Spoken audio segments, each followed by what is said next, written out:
Hello, everyone. Welcome to Ruminate This with Agrarian Solutions. Join us as we explore ruminant nutrition and the impact of mycotoxins. Here, we challenge your curiosity and explore new industry insights and research to optimize your herd's health and performance. All right. Welcome, everybody, to Ruminate This with Agrarian Solutions. I'm your host, Scott Zaire, and today I am going to be joined with none other than the great Dr. Larry Roth. So, Dr. Roth, I appreciate you jumping in today and visiting with us. Dr. Roth is our Vice President of Nutrition here at Agrarian Solutions, and so far a pretty regular contributor to Ruminate This. So, Larry, again, thanks for taking time out of your day to visit with us. All right, great to be here, Scott. Larry, you and I have talked about a number of different topics on this platform so far. However, there's something that we've looked at recently, a research paper that really caught your attention. And this is Ribeiro and Carvalho, a study that was done at the research group.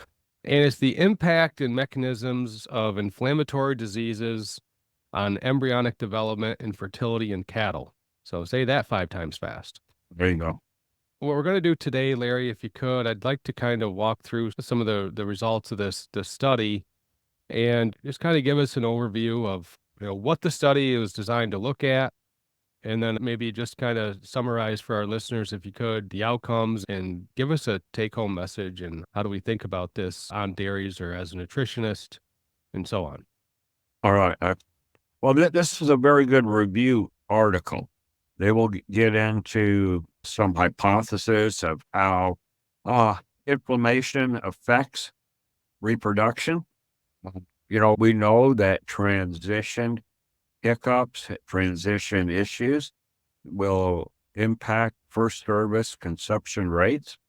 And then that has a long-term impact upon financial success of the dairy.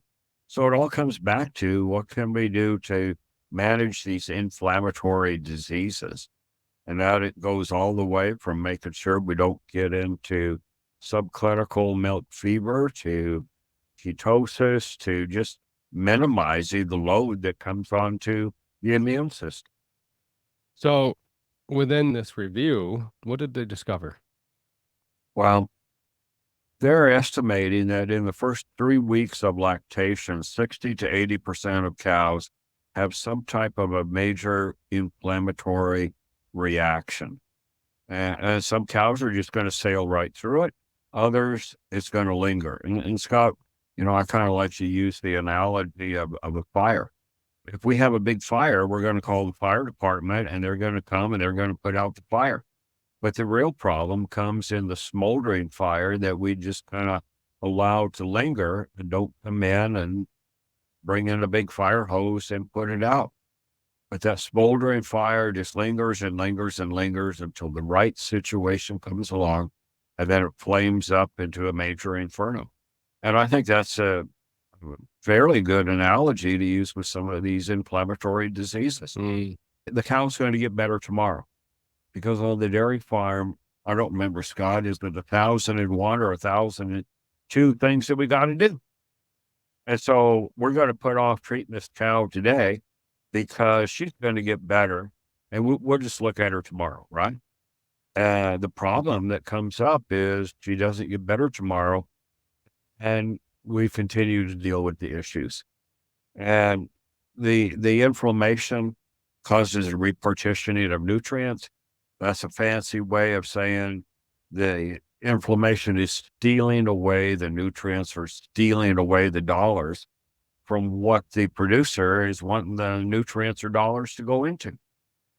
And so consequently, the cow doesn't get better early in lactation, and she still continues to deal with that going way out. So Scott, we talked about repartitioning or stealing of nutrients. Yep. So let's think about the high production dairy cow. She's got all the genetic capabilities of producing a whole lot of milk, but she's got to have so many nutrients to help the factory live up to its potential. In the old days, when the cows weren't so productive, if there was some other challenge that came along, she could much more easily divert nutrients over to dealing with that inflammatory response. But now she's just right on the edge of the knife, right on the edge of the knife. And there isn't that margin to accommodate the inflammatory drain. Maybe we should call it inflammatory drain on the nutrients. We think about beef cows, and we just don't talk about transition issues with beef cows. We talk about needing to get the cow back onto a positive plane of nutrition, increasing in body condition. Well, the beef cow just doesn't have that high demand of nutrients for making milk. Yeah, she's got to make milk for the calf that's standing beside her, but she's not as finely tuned. She's not as high a demand. She can tolerate more of the abilities that come day to day. So certainly beef producers have to deal with all of these things we're talking about. It's just that if we want to think about it, they're dealing with the old farm truck. They're dealing with a 1968, pickup that doesn't have to go 80 miles an hour down the interstate, doesn't have to do all of those fine things. It can handle a whole lot more abuse. But somebody who's driving that fancy Lamborghini that is so finely tuned, that's a machine that's designed to go fast. Yeah. And it just can't handle the bumps in the road. It can't handle the potholes like the old farm truck can. So that's where I think the inflammation and the drain of nutrients has become so critical with these high production cows. Now, fortunately, nutrition has come along, management has come along to help compensate for some of this. But if I could step on some toes here for a moment, things like the double off-sync program are kind of designed to account for when we have these inflammatory drains and things aren't going the way that they ought to. Well, now we're going to come in and hormonally, shall we say, readjust the cow. I think that's fair. And, I think there's a place for things like double off sync, but I do believe that some of these programs have been developed to cover up the sins, if you would. Larry, you and I just talked recently about why do we not see as many cystic cows on dairy anymore? Well, we use a lot of GnRH. That's part of the reason. And so when we talked about zearalenone in a previous episode and its ability to impact that, right? I think that the double obsing program has helped cover some of that up, for better or worse. Going back to the inflammation conversation and this nutrient drain, one of the things and maybe I'm jumping too far ahead of you, but one of the things that really stuck out to me in this study was the difference in conception rates in this study, and probably more alarming, the pregnancy loss. Yeah, just kind of make reference to it, that there was a subset of the cows, and I don't have the numbers right in front of me, but the animals that had no metabolic issues or had no diseases experienced, so it was about a 12.4% pregnancy loss versus 21.3%. And I think a follow-up on that, Scott, is when does that pregnancy loss occur? Yeah, If exactly. it's very soon after we initially bred the cow, and there I'm using bred as a verb, not as an adjective. You and I have had that discussion. So we bred the cow and we have that pregnancy loss, let's say within the first 7 to 10 days. Well, that's bad news.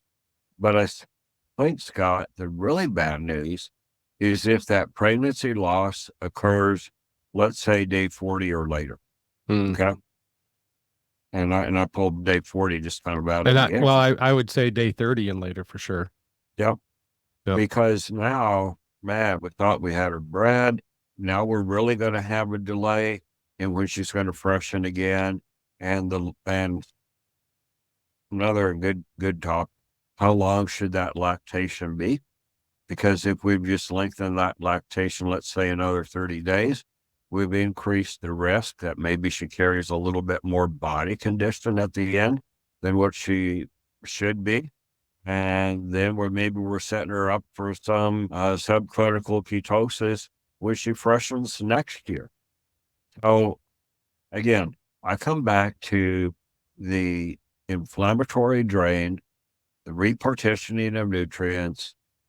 What are we doing that messes up the uterine environment? What are we doing that impairs oocyte development, embryo development, all of those things? I think when there's a problem, can come back to some type of inflammatory drain.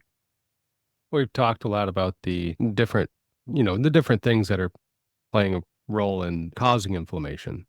And just quickly, you know, 15, 20 seconds, just review that. And then I have another question I want to ask you in regards to the study.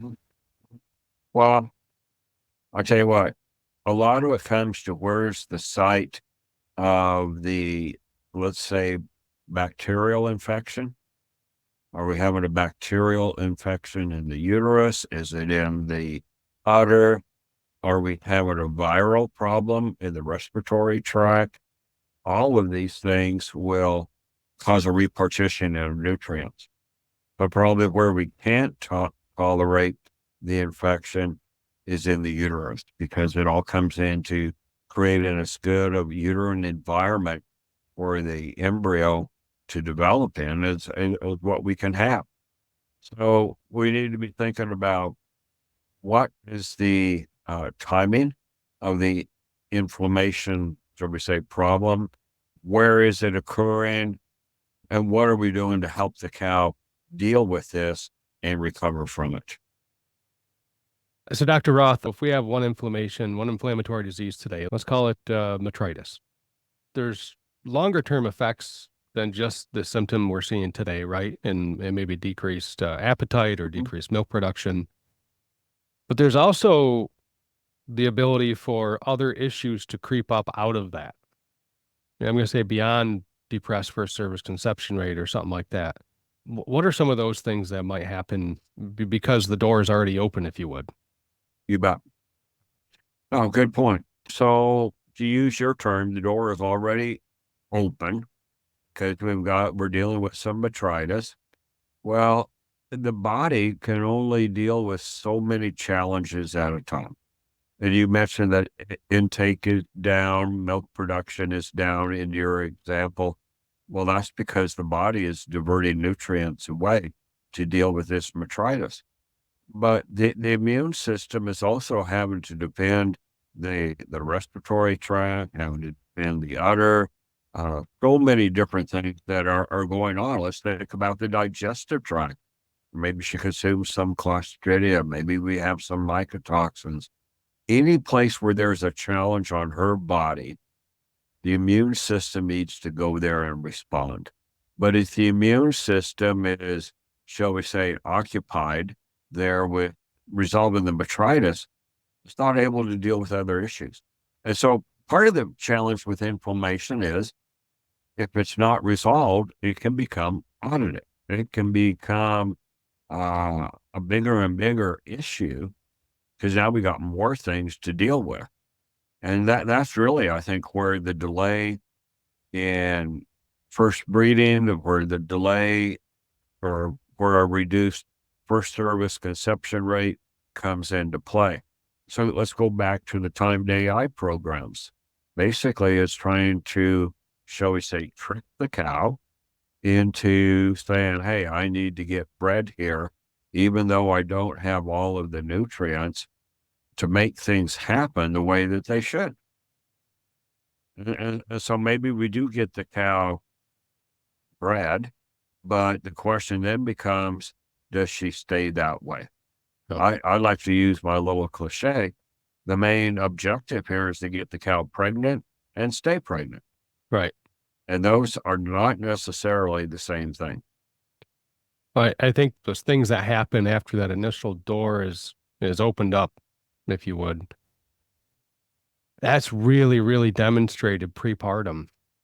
If you think about some of the data, say from that you and I've looked at from Aegis Cow Manager, right, where we have one bad day in the dry cow program, just off feed for the day. It might be, who knows? It might be 2 days. Wow, that opens the door for a whole lot of this other stuff. Mm.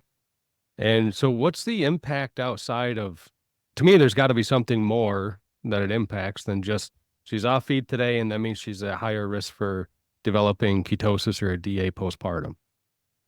But what are some things that may be going on that aren't actually visual to us? All right. So let's go back to one of my favorite topics, the Britt hypothesis. Okay. And so, we could say that what happens, 70 to 100 days before fertilization occurs is going to determine if we have an egg to be fertilized, the health of the egg, the likelihood that it's going to get fertilized and turn into an embryo. And so you were just talking about dry cow issues. Well, let's just say for the sake of discussion, we're trying to breed day 70 to day 80, take 70 to 100 days off of that. Where are we, Scott? We're in that dry cow period. Yeah. And too often we've thought that the dry cow period was time of R&R, rest and relaxation. No, she's actually doing a whole lot of physiological work during the dry cow period. It's a time of greatest fetal growth. That takes a lot of nutrients. And if those nutrients are being drained away to deal with inflammation, guess what? And now we're starting to understand that shortage of nutrients, dealing with inflammation has a big impact on turning on or turning off different genes. That late dry cow period is also when we're determining the quantity and quality of colostrum. Well, the immune system is involved in colostrum creation. And if the immune system is off trying to fight some war, guess what? Colostrum is going to suffer. The cow's body is trying to get prepared for the most challenging day of the year, the day that she freshens. So if she has these little hiccups, these little upsets that come pre-fresh, those may actually set her up for bigger issues that comes when she freshens and is trying to take off in lactation and is trying to get ready to have a calf the next year. So it's also additive. It all builds upon what comes before, and we've just got to get better at identifying when a cow has an issue and helping her resolve that issue as quickly as possible so that the situation doesn't just continue to increase in degree of a problem. Right. So within that study, there was a slide you wanted to share today. And I understand if you're listening to this on the Apple podcast or Spotify, obviously it's not a visual platform.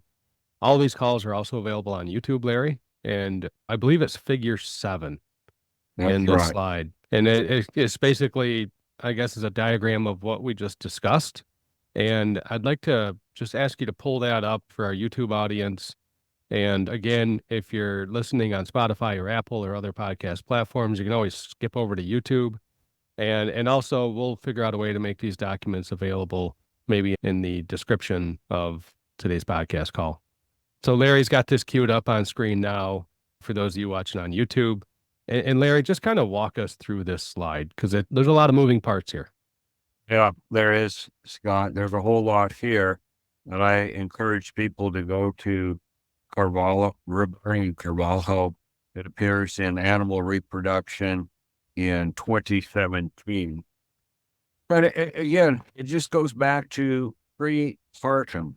And Scott, that's just what we were talking about. Yes. When those prepartum diseases start to come up, we've got the follicle developing, release the oocyte. Here comes the most challenging day of the year. And if we have multiple instances of inflammatory disease occurring, it's going to affect development at this critical stage here. And I really like how in their figure, they had 3 different arrows representing 3 different instances of inflammatory disease. And so it's kind of a cascade. Things keep trying to develop over here, but we keep having these challenges. Well, here's altered energy and lipid metabolism. And Scott, I sure don't mean to show any disrespect to the authors of this paper, but I would just change that to altered nutrient metabolism, Hmm. because we Yeah. also have protein, amino acids involved. We also have minerals involved. We also have antioxidants involved. It's just such a multi-factor response. And so all of this is impairing the development that we've got going on with the follicle, the oocyte release. We have fertilization taking place. Now we've got an embryo that continues to develop. We got the uterine environment here. We have the development of the embryo taking place. And this is where we start to have some of the genes turned on or turned off. And so often in the past, we've focused on what's identified here as step 5 as being heat stress. Certainly heat stress, mass inflammatory response. There's been much research done on how heat stress affects this calf in utero as well as that calf's future calves. Well, we have all types of inflammatory responses that can come on. Might be mycotoxins, might be bacterial, might be respiratory, all types of things that come into play that can either turn on or turn off genetics that affect not only the animal in utero, but also can impact her daughters and so on down the line. So, man, there's just so much in this graph here, but it occurs on the last page of their article, Figure 7. And a person could spend a tremendous amount of time just thinking about how different developments, different situations that occur going way back to the dry period are going to affect if we create a calf and what type of a calf is eventually born and what type of an animal that calf matures into. Scott, we do a lot of talking here on the heifer side, the dairy replacement side. Mm. Everything that we're talking about here also pertains to, be it the Holstein steer, be it the beef on dairy steer. Everything we're talking about here also transfers over to the beef side. You know, we talked about fescue toxicosis with beef animals that are grazing tall fescue that's infected with the endophyte. That's where this comes into play right here. Oh, many different situations can cause the inflammatory response, the altered nutrient metabolism, and at the end of the day, it determines if we have a calf born and if that calf is going to live up to the genetics that were present back at the moment of conception. What genes are turned on, what genes are turned off. I think that's the key. And I'll give some credit over to our good friend, Jeff Hostetter, who was on our podcast a few weeks ago. And just the way he likes to frame it up is the bag of gold coins. And when that animal is conceived, when that egg is fertilized and we have a conception, that's its peak genetic potential right there. And basically it can only go down from there, right? Its ability to express those genes. And another episode that I'm talking with Dr. Britt about, it's epigenetics, right? It's things that happen to that animal that prohibit the expression of genes. Mhm. You mentioned heat stress, you mentioned mycotoxins. You know, there's a lot of research there on heat stress, and it affects the cow, the calf, the developing gonads of that calf. But really, it's epigenetics is anything that prohibits the expression of those genes.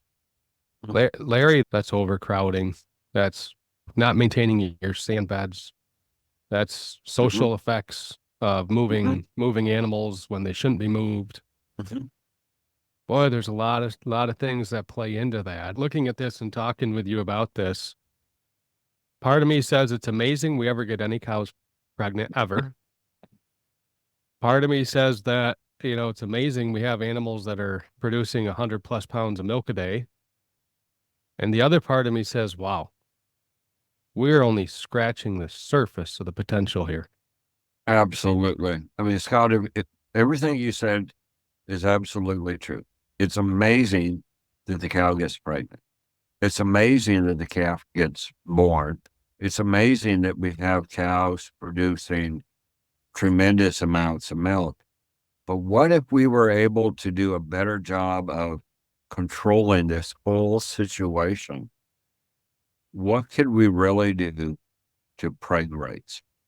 What could we really do to helping animals live up to their true genetic potential for milk production? So, That's the brave new world, Scott. yeah. And I guess my final question for you is what can we do? You know, you mentioned something a little bit ago that so often gets ignored. Hen moves. How often do we move the cow? You know, Too many. things like heat stress. You know what? We'll put off those fans to next year. We will put off doing a sprinkler system to cool them down. We don't understand when the cow really comes into heat stress much sooner than what we do. Overcrowding, you mentioned that. Come on, Scott, can't we just go up to 125%?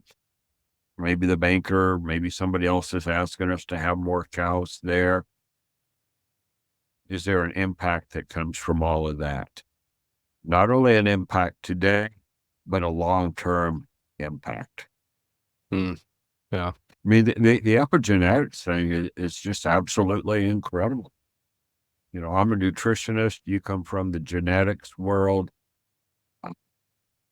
Man, we can do all this fantastic development with the genetics, but from a nutrition standpoint, a management standpoint, do we allow those genetics to truly express themselves? I think that's the question that we probably should be asking ourselves if we're a cattle rancher in the US, if we're a dairy farm in the US, what decisions, what practices, what things are we doing today? And not just how they're affecting our bottom line today or how they're going to affect our bottom line moving forward, but what effect does this have on our animals' abilities to perform the way they're meant to perform? Mhm. Because that's really a direct impact to that bottom line, right? It's Absolutely. um wow, wow. Near term, I can get by maybe 140, 150% stocking, but what's it going to do to those calves that are born? What's it going to do to my herd in 2 years, 4 years down the road? Wow. Again, like I said, that's the brave new world, Scott. It is. It is. Larry, I guess I have a follow-up question for you. This came up in a conversation that I had within the last month here. And it was a herd that is currently dealing with some higher than what we'd like to see toxin loads, mycotoxin loads. And they're also overcrowded. And the comment that was made on farm was along the lines of, well, we don't feed binders. We haven't for years because they don't work. And overcrowding is what it is. They're around about 135, 140%. But we've been doing this long enough that I feel like we've just created tough cows. My cows have learned to adapt to it. And that's why we're able to make 90 pounds of milk. So, did this farmer successfully create a bunch of tough cows that truly can overcome mycotoxins and overcrowding? Wow. That's a fantastic question. The first response is, yeah, maybe we did create a herd of cows that can deal with those situations. But what if stocking was 110, 115%? What if mycotoxins weren't there? What if there was a more effective way to protect against mycotoxins than the binders? Are we now talking about a herd that 100, 110, 120%? Does this producer need that 1968 Chevy ranch truck when they could be creating a herd of Lamborghinis? It just made me realize that if there's ever a good argument for a genetic audit, this would be the farm to do a genetic audit on, because what's your rate of genetic gain over the last 10 years, 5 years, 2 years?